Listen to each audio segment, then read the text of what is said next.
All right. Hi, everyone. I'm Tony Ferris, a graduate printmaking student here at Edinburgh University. After growing up in Long Island, I earned a BS from SUNY Oneonta, and I'm currently a graduate assistant for the Bruce Gallery. As a part of my work, I'm helping to organize an online event every Wednesday. We call them Wensinars. Before I introduce tonight's presenter, let me share 3 pieces of housekeeping. First, we're recording this event and we'll eventually post the link at brucegallery.info. Second, we want to hear from you. Post your questions and comments in the chat and I'll share them as time permits. Third, we're ending by 6:30 tonight. However, we'll be back next week, same time, same length, for a presentation by the March 2021 Erie Arts and Culture Artist in Residence, Rachel Lipskine. I think I got it right before, but I definitely got that wrong. But you can find it on the website, Bruce Gallery. Just search it, you'll find it quick. So without further ado, now let me introduce Roland Slade. Slade grew up in Pittsburgh, left college after 1 semester, and went to work, and always kept making videos. Over the past 20 years, Slade has done a lot of thinking about the way things work in America. Slade says that he shares his observations in the found video collages that he edits and posts on a popular social media platform he created, Collage. Last year, his video Celebrity Activist was selected for the 2020 Erie Art Museum Spring Show, juried by Aruna D'Souza, the author of White Walling, Art, Race, and Culture in 3 Acts. And now, welcome, Roland Slade. Hello, thanks for having me, guys. I really appreciate this.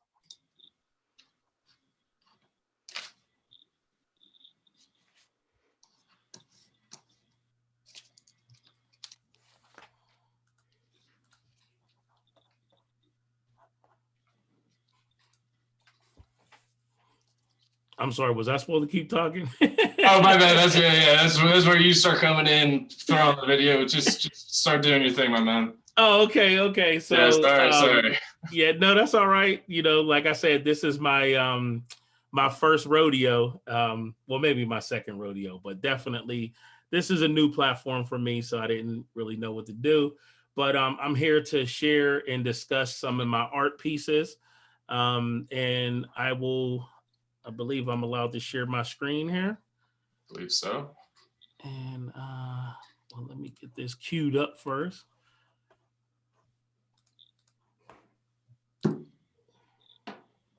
And the first one is going to be the one that was accepted into the spring show last year, called Celebrity Activist. And I often speak about these things online. They're very near and dear to me.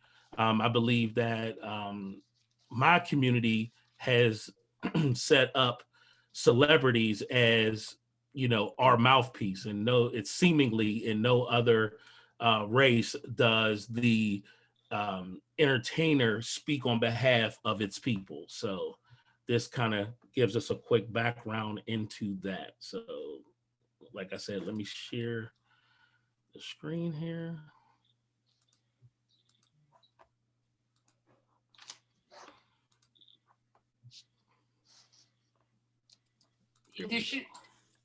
I figured it out. There we go. Can you guys see the screen? Yep. Okay. You conservatives make a mistake. It's 2020, y'all. Yeah. And it's different than when it was 2016. You can't afford to strangle hope in people. Without hope, people become dangerous. You know, the game has been elevated. As we can tell, there's no expense being spared. We had a black billionaire's lunch. The filthiest people on this planet is athletes and entertainers. You liberals have let them invade our society. You give them jobs. Past kneeling, I think it's time to go into actionable items. Oh, you missed the point. It's only the smart ones we move up. You, with this show, have done more for the humanities than 99% of all the athletes and entertainers on the planet. The establishment now can sense that there's an awakening among black people. But as of now, money means nothing to me, not boxing when it comes to the freedom of your people. and they want to divert the attention of the young people to false leaders, people who never supported the movement, people who were passive, people who were on the fence. You understand? The Beyoncés, the Pharrells, Snoop Dogg. Right. We here together, and we're gonna keep staying together. We getting tighter. That makes it even worse. Oh, no, we have to move them up. If we leave a smart one in the ghetto, he might develop into a leader against us. But if we raise him up into white society, we neutralize him. But they even trick you to believe that you ain't nothing but doo-doo and they something big. They ain't nothing but a piece of shit, man. And united we stand, and ain't nothing else. All of them. And it's only black people that have entertainers as spokespersons. These leaders that they call leaders, this included Lena Horne, this included Dick Gregory, and this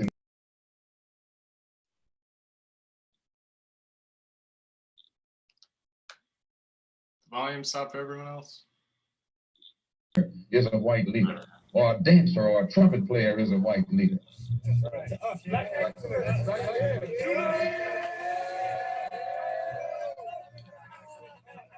Everything I'm doing, if it means hitchhike tomorrow, if it means be raggedy, if it means look for a job, I'll be happy because I can go to bed, my conscience is clear, and I didn't sell out or trade my people just because I could be rich in Hollywood. He feels compelled to try to act like us.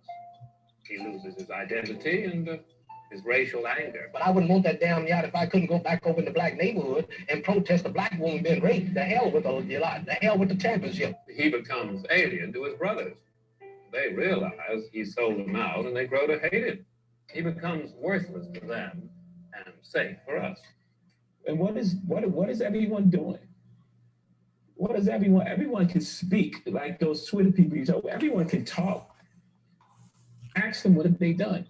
I'm not supposed to be a spokesperson for black community. Okay, my music should empower us, yes. I should donate my money to the movement, yes. But it's our intellectuals that should speak for us, not Charles Barkley. In fact, in his love for the creature comforts, except for his color, he's become one of us. Do you know any athlete or entertainer that ever opened up a major company? No. It's not. So that's the business side of it. These aren't leaders. These are puppets and clowns that have been set up over the black community by the white community and have been made celebrities and usually say exactly what they know that the white man wants to hear. And this is just credits. And how do I stop shit? Okay, there we go. Well, what now? Well, I mean, I could let me. If anyone has any questions, they could feel free to throw them in the chat. If not, I can throw some questions around. I'm curious. One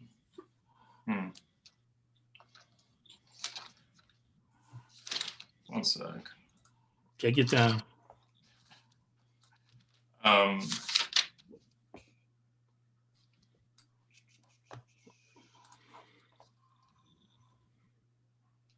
Okay. Honestly, I'm curious why you. I mean, as an artist, there are a lot of ways to address issues that are going on currently in our social climate, and the way you're approaching it is quite interesting. I mean, you could draw something, you could, sculpt something. What you're doing is you're sculpting with, the media that has been produced and is now this kind of, it's a part of us, it's made, right. It's in us. I'm curious, like, what has drafted you to that versus any other form of being active in your work? Well, about I think about 10 years ago, I started to see a change in music. So hip hop rap videos was, way back in the day, you had a rap video and whatever you saw on the screen was what the song was about. And then I seen this shift, and a lot of what we were seeing was not what was in the song. A lot of that was very demonic. So a lot of satanic worship, kind of like rock music, right? But it was in the hip hop. And I took note of that. So I started making videos showing the different videos that had that imagery in it. As I started to get a lot more looking at things that were going on socially, I used that same skill set to collage different clips of movies, things that were happening on social media. I'm a movie buff, so anytime I see a situation, a movie scene will literally come to me. I don't understand how my brain works, but it's not like I know movies off the top of my head, but a scene would come to me, and then I would just kind of work backwards from there and tell a particular story based on interviews, clips of movies, and what was going on socially on social media. Yeah, I feel that I'm a movie buff myself, and there are sometimes I'm just like, why is that scene popping up in my head? But I haven't done anything with it. But all right, I got a question in the chat from Laura DeFazio. Where do we see these videos? And can you please tell us a little bit about your community activism? So first and foremost, what we led with in this this interview here is my Vimeo page. So basically vimeo.com/Cleeze, CLEEZE, is where you can see my art pieces. But I have a Instagram page that's called the Cleeze Report. You would find that with just Cleeze and then Report. And where I pretty much kind of show maybe longer versions of pieces. I do a lot of editing, but on a day-to-day, I just share like news reports and things like that, things that kind of provoke people to talk on both sides of the coin. And what was the last part of the question again? Tell us a little bit about your community activism.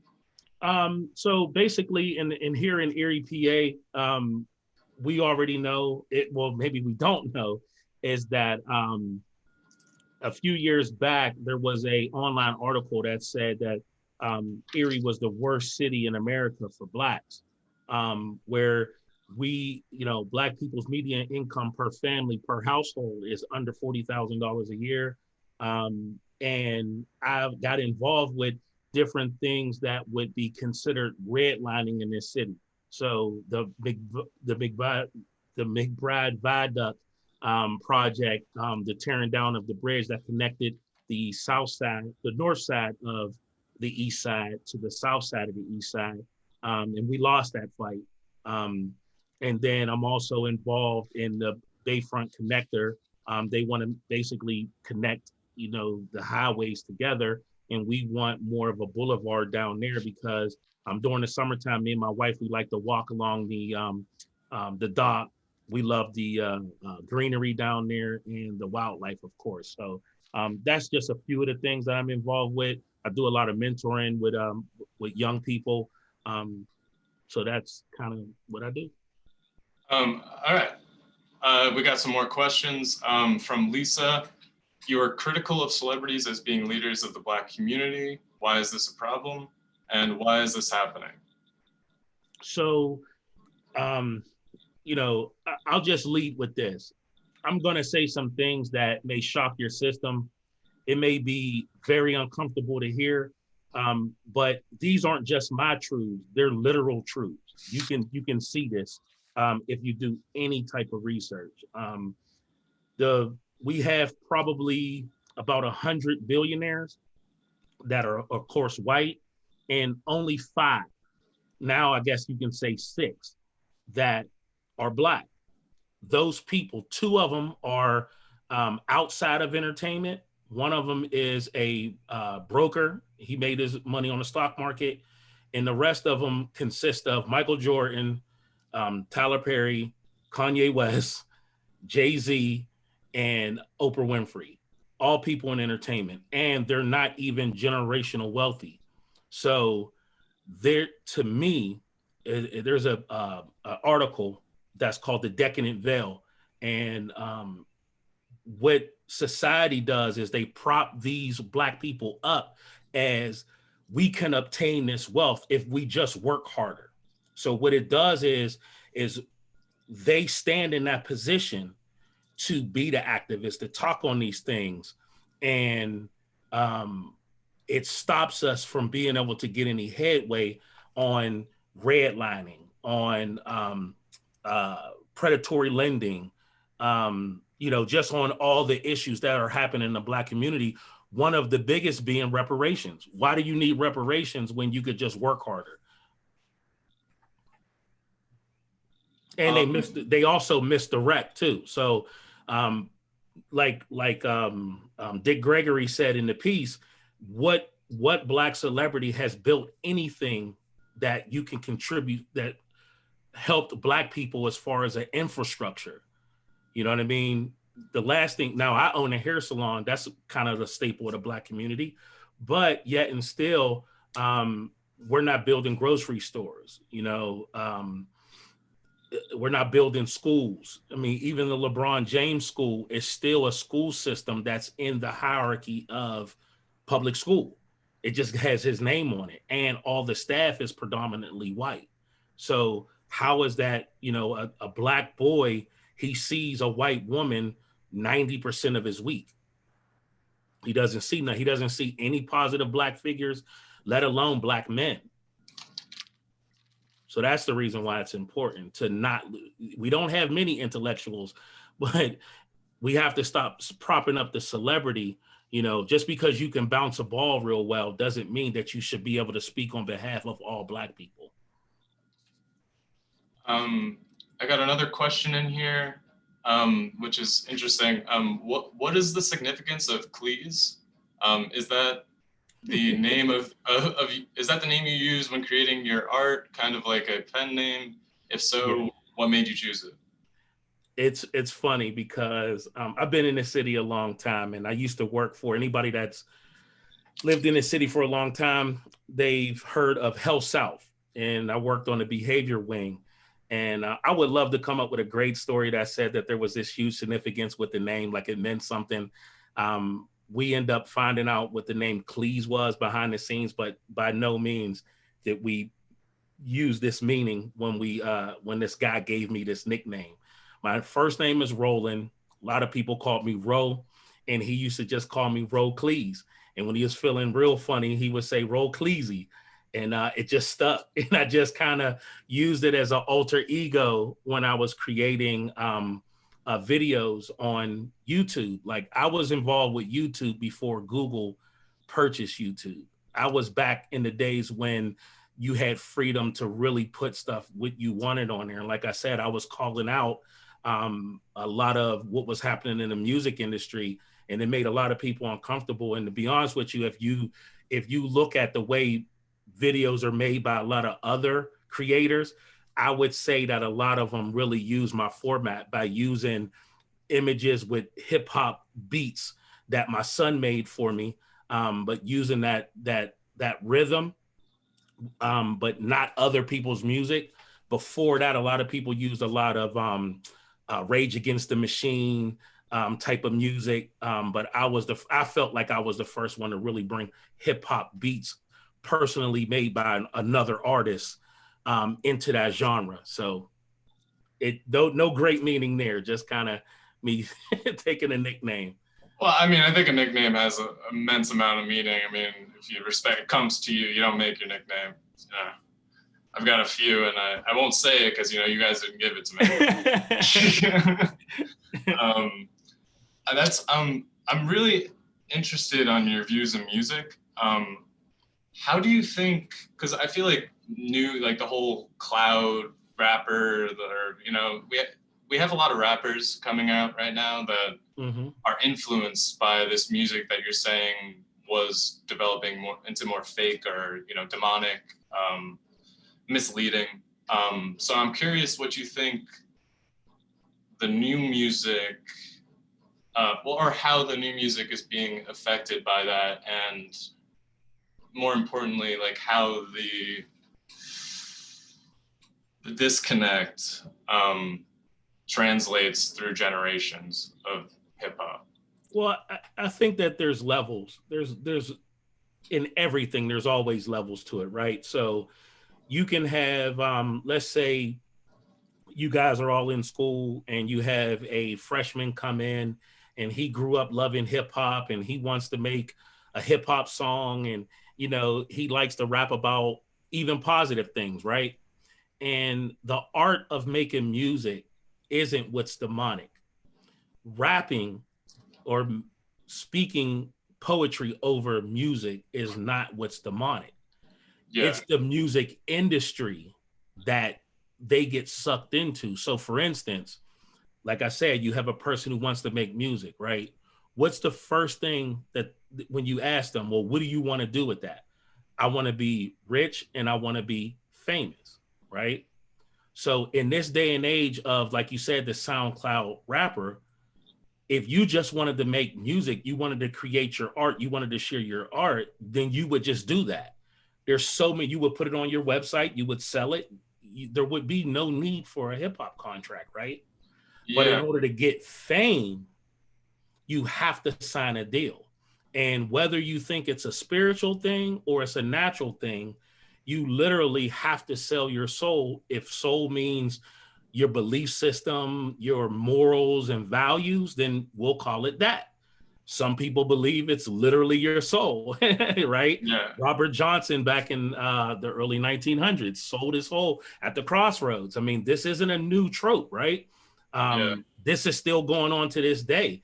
And like I said, if we want to peel back from the spiritual aspects, we'll just look at it from in the natural. You have to adhere to, especially like, let's take the man first. Men have to objectify women, drugs and money, and women have to sexualize themselves and acquiesce to men. The scary part about that is that the genre is heavily focused on Black bodies. So Black artists are being prostituted by the industry for a 360 deal, which the deal's called that I give you this money, which you have to pay back later. And I get a cut out of everything in a circle that you make. If anybody's familiar with the music industry, and you guys are all young, you know, Meg Thee Stallion just went through leaving one label to go with Jay-Z.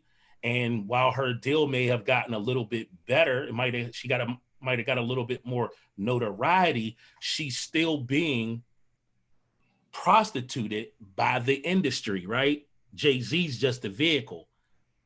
So I'm curious, what do you think of, so you mentioned the billionaires earlier, and I know too, Jay-Z's got the music label. I know J. Cole's got his own music label.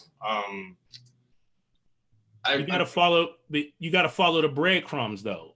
First and foremost, never think that someone with a record deal really has ownership of their music. They always have a parent company. 90% of our music is controlled by 5 entities. So while Jay-Z may have a label, he also has a parent company. And even if they do hold, like the top guys like a Jay-Z, he may hold more of the pie, but he also doesn't have an exclusive distribution deal. So what they do is they'll give you your masters, they'll give you a label, but they'll always hold the distribution. And that was, look up the Harvard report. Columbia, they commissioned a report called the Harvard report. And there's a book about it, is where they said when all of these artists were starting to cry about getting their masters back, they said, okay, we'll give them their masters, but we won't let them control distribution. So they still got you. Yeah, I'm sorry. I just looked at the time. I will definitely want to get I'm so sorry. Oh, no, dude, don't be sorry. I just want to get one more video in, and I want to get this question in before we start that. Okay. This is from Vaughn Johnson. Do you think people are desensitized to the real meaning behind the industry and with the consequences in mind to it anyway? With all due respect to that question, you answered it already, of course. Yeah. Very desensitized. We rather put on blinders. It's easier to just go with the flow than it is to really stand up and say, I'm not going to participate in this demonic music, or this music that has my children acting wayward, or this music that makes me feel this certain way. They joke and say Sam Cooke's music make you want to drink. I mean, these songs invoke something in you. You know what I mean? Like anybody who's over the age of 35, if you think about a song from your past, right? You remember exactly what you were doing when when you first heard that song, you remember what you were doing, right? And most of it was bad. Oh yeah. I think this would be a good time to get that second video in. Okay. Spark some, yeah. All right, let me start this. Yeah, because I can talk, man. I'll blow right through that hour. No, I feel you, man. So can I. And we won't talk about other things. All right, this one's a little deeper. I might struggle to talk through this one, but we're going to give it a go. All right. All right, cool.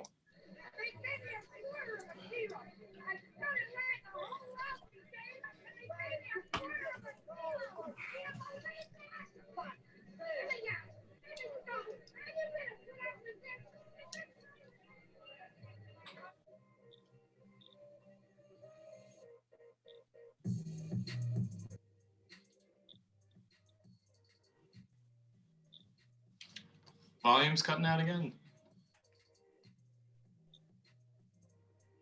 You hear it? Now I hear it. Still cutting out. Maybe if you reloaded it?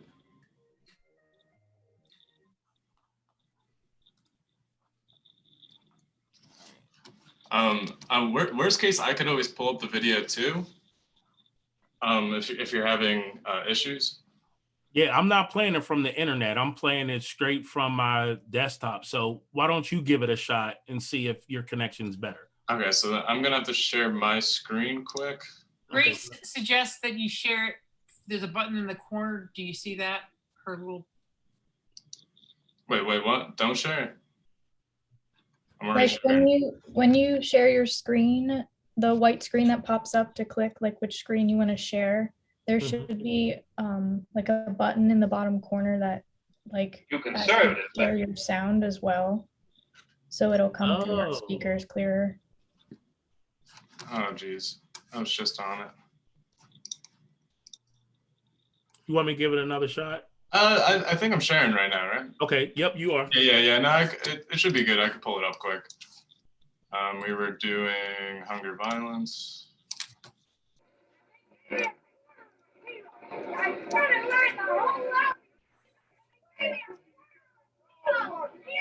That's good.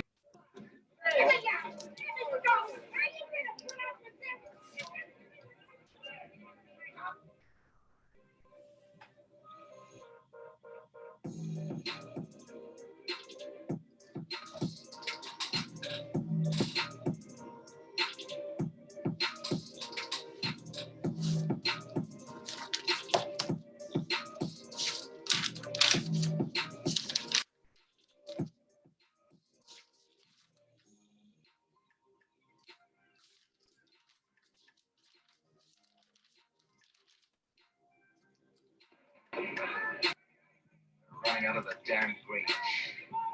It is. Some foul of the transport. Probably blow, I know.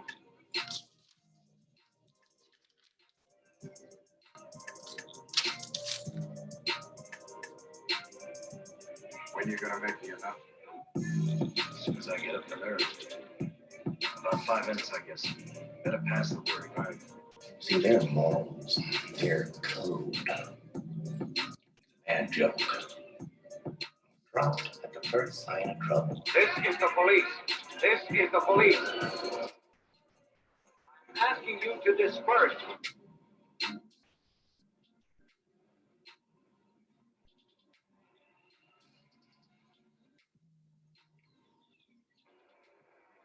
The supply has been exhausted. You must evacuate the area. They're only as good as the world allows them to be. I'll show you. When the chips are down, these civilized people, they'll eat each other.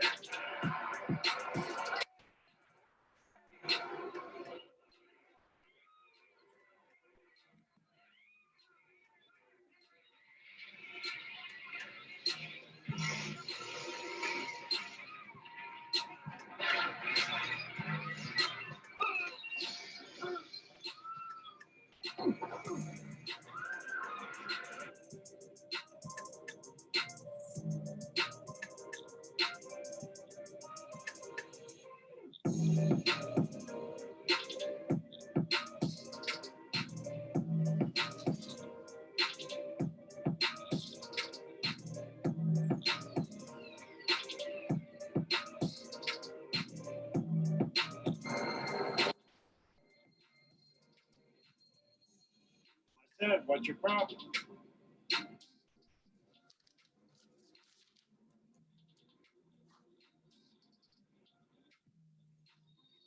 All right, today, sir. Okay, thank you.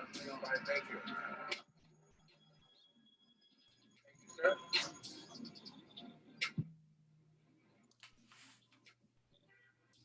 I'm sorry, guys, for those technical difficulties. I don't understand what was going on there. It looked like it was on my version as well, so I apologize for that. Yeah, no, all good, man. Yeah, it's possible that the way it rendered right and left sound, sometimes the videos, you know what I mean? Like the audio will come out of one speaker and the other audio will come out of other speakers. So. Yeah, it happens. Computers are, I'm not the biggest fan of them myself.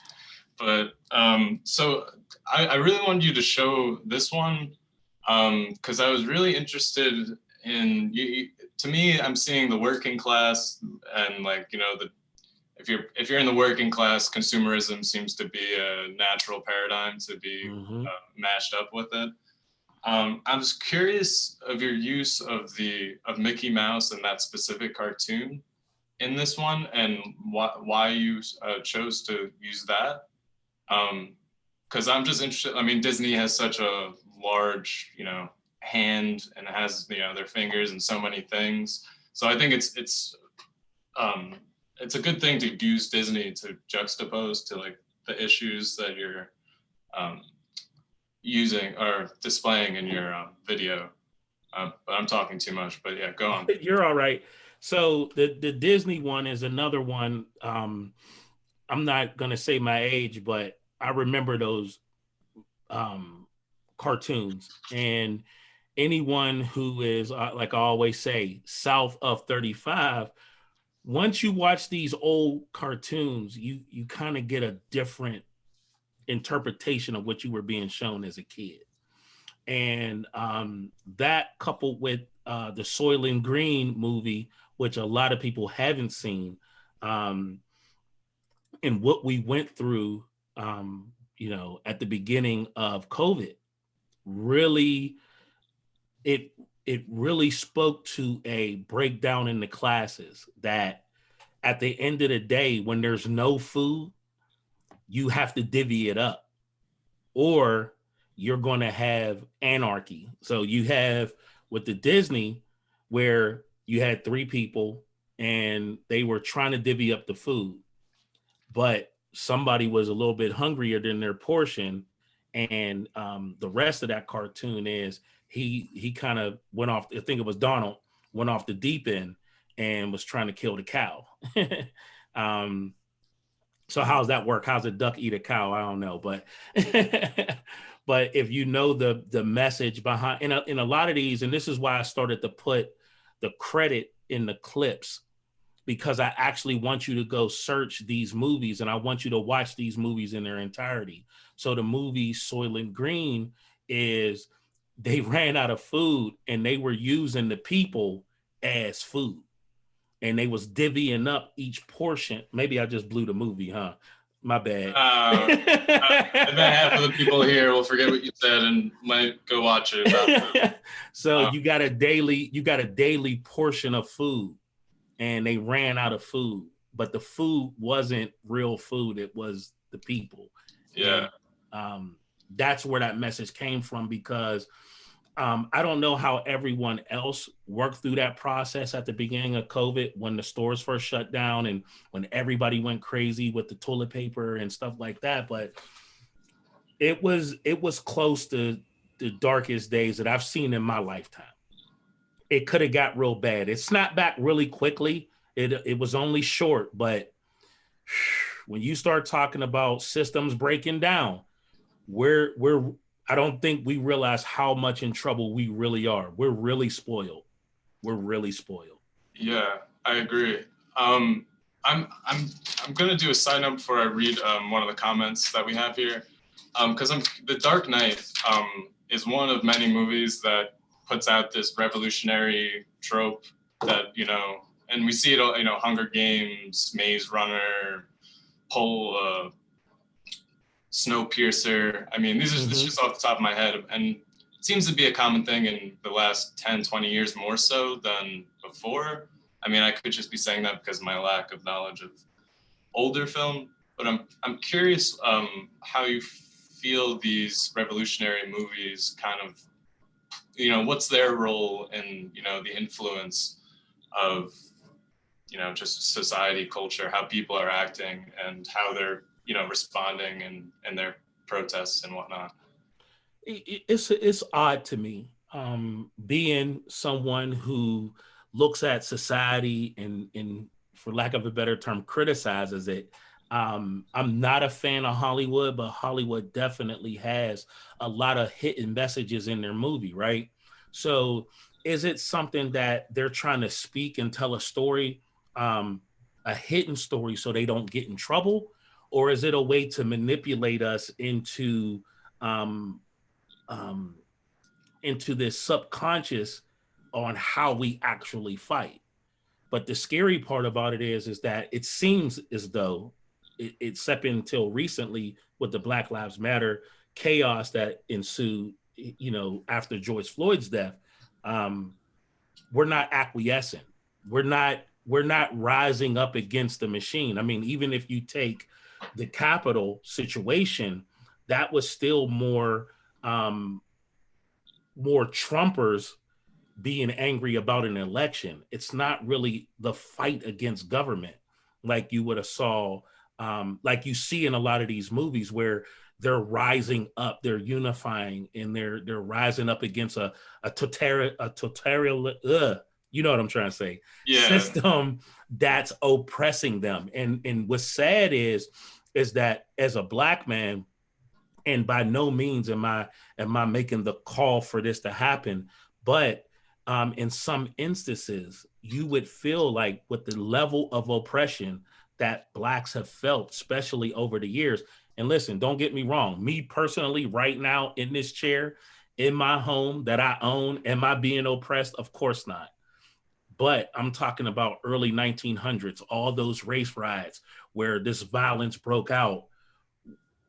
Why wasn't there more uprising? Why wasn't there a we would rather die? One of the stories that's never told is how many slaves jumped off the boat, how many slaves killed ship captains just making it over here.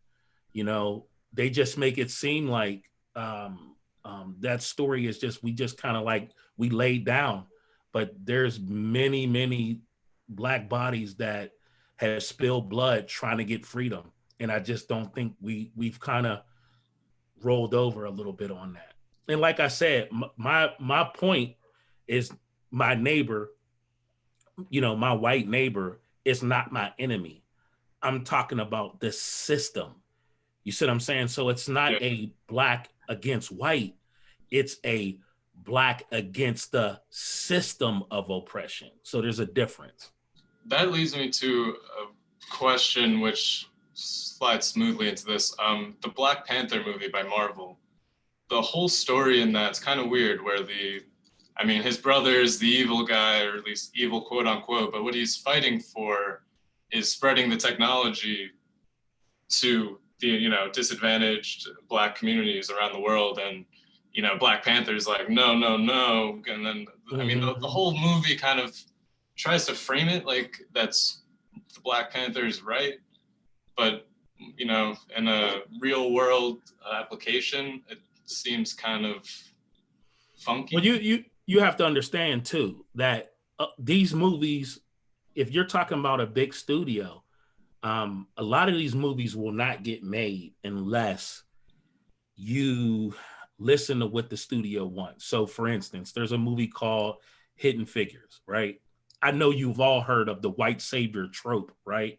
Where you have to prop up a white person in a movie that comes along and he's going to be the savior of the situation, right? So the movie Hidden Figures was with Taraji P. Henson. She played a mathematician in, you know, the segregated, I believe it happened in the South. But there was a part in the movie that never happened in history. And that's the part where the guy that was in charge of them Hidden Figures. I did say the right name, right? The movie's called. Okay, I'm not sure that's the movie, but you did say Hidden Figures. Yeah. Okay. So Hidden Figures with Taraji P. Henson. There's the white man who was in charge of them. Taraji had to keep running all the way back to the dorm to use the bathroom because there was no black only bathroom in the place where they were doing the math. And he finally got upset because she wasn't on her post, and he went down and he tore the white only sign down. Never happened. They purposely wrote that in there in order to get it past, the Hollywood people to get this movie made. So when you talk about Black Panther, there's certain, even the white guy in the movie, what role did he really play? It was almost it was a black movie. Why is this white guy in this movie? There's no reason to take him back to Wakanda. He serves zero purpose in the movie, but you had to have him in there. You know what I mean? So they're always going to push agendas and messaging because subconsciously we as the masses, not somebody like me, but we as the masses, we get programmed by that. That's why it's called television programming, because the images you see on television, you get programmed by them. So that's the reason why. So the narrative is somebody like me, big, black, scary black man, you're supposed to fear me because what the media showed you, right? That's how that is. So they're always going to downplay, I can't remember the character's name, but the one that wanted to give the tech to all the black nations. Yeah. I don't know his name, but yeah, they're going to downplay that. And if you haven't seen, go watch the movie. You can make your own opinion. But it was a good movie. And what's funny about the Black Panther, I'm gonna keep this short. Even the movie Black Panther, how much it was celebrated. Yeah, that was my main reason for asking, because out of all the Marvel movies, it was like, this is the token. And yes. Even in the plot, they can't even manage to have it be a sound, logical, reasonable kind of thing to digest. Now, who was Black Panther in the movie? He died in the last year. I forget his name. Yeah, but he was propped up as a Jesus figure in the black community because of his role in Black Panther. That's what the celebrity activist is all about, is that in our community, we prop up the celebrity, the actor, the entertainer as these mythical people that can't do any wrong. What they say holds more weight and credibility. He played the movie role that he played before he left this planet, where he was super sick, super thin, was a trumpet player in Black Ma Rainey's small piece that Denzel made, and he cursed God in the movie. Now, whatever your belief system is, that, hey, that is what it is. But we know we don't go around just cursing God, right? So his role in that movie literally was against God in the movie. He was angry at God. Yeah. All right. I'm going to have to cut you off there because I have a few things that have built up in the comments and I don't want to leave them. All right. So I got a comment from Carlos Walker. It's not so much as a question, but a comment. I want you to know that in the time I have been following you and the time we have shared as creatives, I appreciate the love you have shared and the inspiration you set. Your greatness. You are greatness. And then I got... That's my buddy. I like Carlos a lot. Yeah. Never met him in person, but he's a fellow artist. And Lisa, I want to get him up here. You got to check out his page and his art. He's phenomenal. He's had a show recently. We got to get him up here, Edinburgh. He's phenomenal. I'm sorry. Yeah, no, you're good. And I'll definitely have to check him out. And then this is from us, Lisa Austin. I understand your work will be a part of the Let's Pretend show at the Bruce Gallery in September. What will you be showing then? I think Lisa is I think she just bullied me. I haven't submitted a piece yet. She's good like that. Yeah, she's good at that. So I haven't submitted a piece, and probably I'll be getting a text here in a couple seconds. My wife is on as well, and with that message, she's about to yell at me and say, Why haven't you submitted a piece yet? So I'm not sure, but I will definitely have a piece in now because my friend Lisa and my wife Danielle are gonna make me. Yeah, I think that was peer pressure right there. Yes, it was. But good peer pressure is all the same. So I got one from a Grace Mouse. So are you saying that the entertainment industry is basically just a huge opportunity for censorship of progressive voices?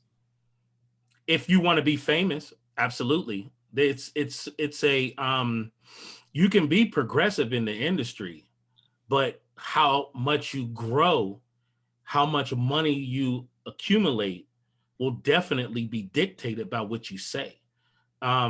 Anything that's given to you in this world, if it's not given freely, then you have to acquiesce to the giver, right? So if someone gives you a great job, puts you in position, and this is the problem with politics, you can't then speak out against them. They put you in a position, so they'll just remove you. So you can't speak out about the unfairness of the music industry. And I would ask that person, please give me 3 examples of what progressive voice means. Because a lot of this stuff is double talk. So a lot of this stuff that's considered progressive is really just, they allow it to happen because it really has no real fire to it. You get what I mean? But if you say something that they don't like, best believe you here today, gone tomorrow. Yeah, I want to comment on that. Just about music, and if you want to be famous, you're going to ultimately have to succumb to certain things that are going to go against your, artistic endeavors. Because I have one of my friends. He's a producer. He just started out, and fortunately met somebody and got a good gig. He was working with Beyonce a little bit for The Lion King over the summer. Mm-hmm. And like I remember whenever I was chilling with him, he was always working on something for somebody. And one day we had a rapper over, and he was just getting all delusional, being like, "I want to be famous." And my friend, who he knows a little bit about the industry, he's like, "Well, you don't do that. Like either like you have to network, find somebody, and then they'll propel you. But like this idea of just making music and becoming famous is not really how it works, at least from his point of view."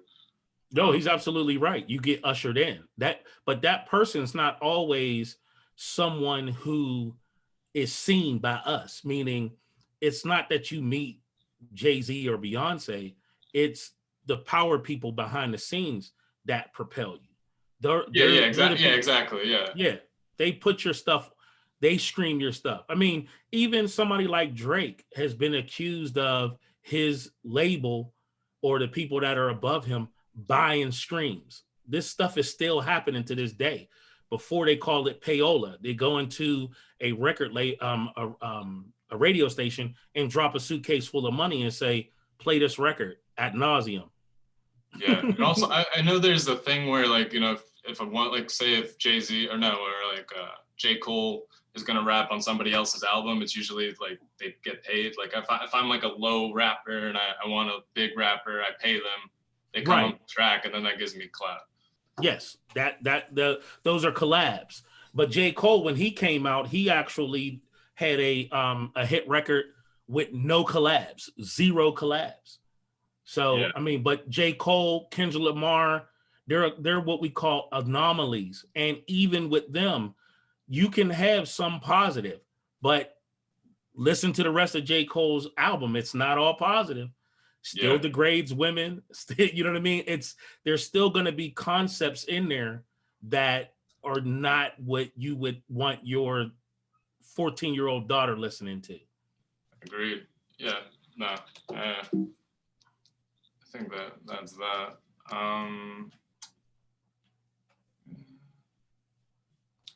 Lisa just commented, what I said sounds similar to the art world. How do you feel, the route in music would compare to art, just from your experience? I don't necessarily, from my experience, I haven't seen a lot of similarities. I know that all industries, even in business, things can be very tribal. And I definitely see that in the art world, where it seems like you have you have a few that sit in front of these doors and they have the keys, but they're only selectively letting certain people in. I haven't been in the art world in this capacity long enough to say that doors have been closed to me, but I was a 4-year in high school. I was a 4-year art student in fine arts. I served a summer at the Governor's School for the Arts in my 11th grade year, and I went to IUP for art education. And the world is definitely very white, but there have been great people of color who have succeeded in the genre, in different genres in the art world. I just haven't, I don't have enough experience in this capacity to say that I could go one-to-one correlation with the music industry. I feel like the music industry specifically targets young Black people to do a certain bidding. I'll give you this amount of money if you can go make this amount of money for me. But that first money that I gave you, I want that back. You got to pay that back. And don't get me wrong, the contract for Kanye West is the same for Lady Gaga. You know what I'm saying? But specifically hip hop, to me, is a genre that kind of controls, it's the umbrella that kind of controls everything else. It's what socially makes things move. You know what I mean? I'm talking about it's pop culture now.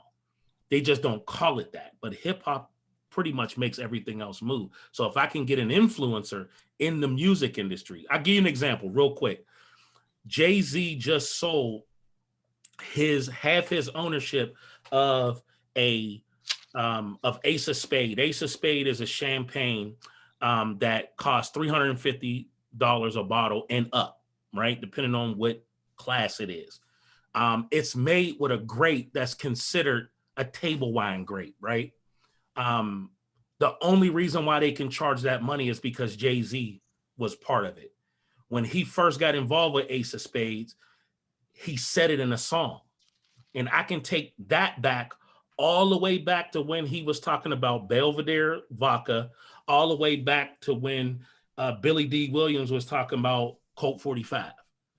They're influencers, more so now than ever before. So I think that same thing with Puffy. Puffy, he didn't own Ciroc, but he was used as a tool by Ciroc, paid him a lot of money because he made some big promises of sales.